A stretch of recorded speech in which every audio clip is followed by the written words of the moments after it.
রাজ্য সরকার থেকে দেওয়া হয়। এখানে মূল্য বলতে সম্মানটাই সবচেয়ে বড় কথা, মূল্য is not at all important.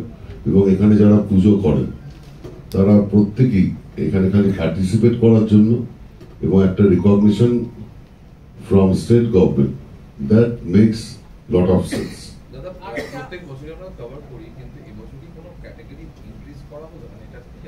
না না না না, সেম সেম সেম। অনেকে বলছে এই আরজিকর আবহে অনেক বিদেশি পর্যটকের সংখ্যা এবার পুজোয় কমতে চলেছে, এটার কি কোনো সত্যতা আছে?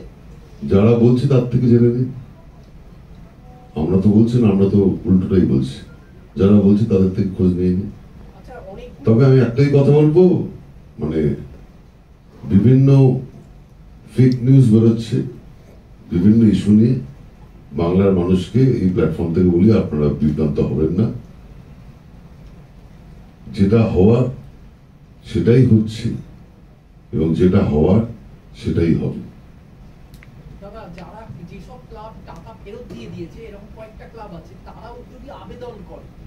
আমি আর কথা বলছি, এখানে টাকা ফেরত দেওয়ার পরে এখানে তথ্য সংস্কৃতি দপ্তর কোনো অনুদান দেয় না, এটা পশ্চিমবঙ্গ রাজ্য সরকারের তরফ থেকে হোম ডিপার্টমেন্ট দেয়।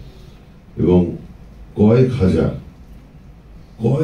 যেমন আমরা দুর্গা পুজোতে, আমারই মনে আছে আমার পরিবারের গতবার আত্মীয় স্বজন নিয়ে যে সংখ্যক গিফট কিনতে হয়েছিল, অনেকে আমাদের ছেড়ে চলে গেছে, সেই সংখ্যা কমে গেছে।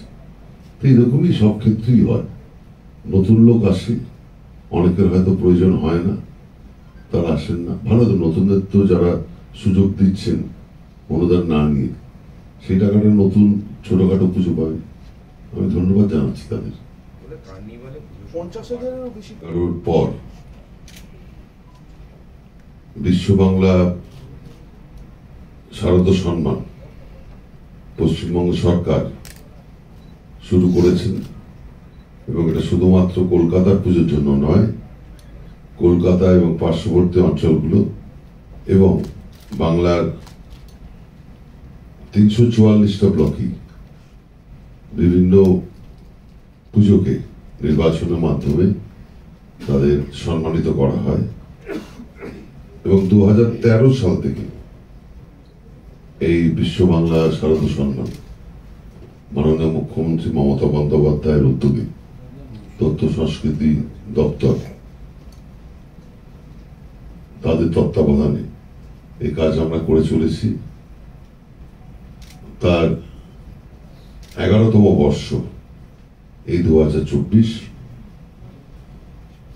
আশা করব এবারেও অনেক অভিনব, অনেক চমক লাগানো বিভিন্ন ইনস্টলেশন, বিভিন্ন আলোকসজ্জা এই উৎসবে মুখরিত হবে এবং বাংলার মানুষ তাদের সবচেয়ে বড় উৎসব এই দুর্গাপুজো বিগত বছরগুলোর মতো তারা সপরিবারে সবান্ধবে পালন করবেন।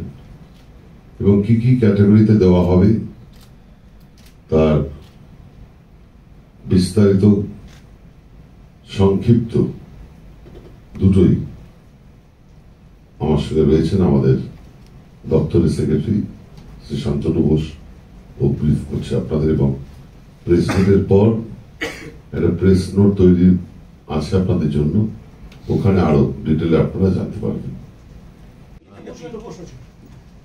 বিগত বছরগুলোতে যেভাবে এই বিশ্বকর্মা শারদ সম্মানের জন্য আবেদন এসছে, সেই আবেদনের সংখ্যা কিছু বলা যেতে পারে, অথবা গত বছরের সংখ্যা টোটাল রাজ্য, দেশ এবং বিদেশ? আমাদের একদম এই ফিগার স্পেসিফিক এবং পারফেক্ট ফিগারটা হয়তো বলতে পারবো না, কিন্তু যেটা হলো গত বছর খালি কলকাতা এবং পার্শ্ববর্তী অঞ্চল থেকে প্রায় 1250 মতো, হয়তো 10+- মতো পারে, তার বেশি না, এসছিল। এবং সারা বাংলা থেকে তো কয়েক হাজার এসছিল। আর এবছর কতটা হবে শুধু আজকে চালু হলো, the time will give you the right answer. তবে আমার যা অ্যাসেসমেন্ট যে গত বছরের থেকে বেশি হবে এবার।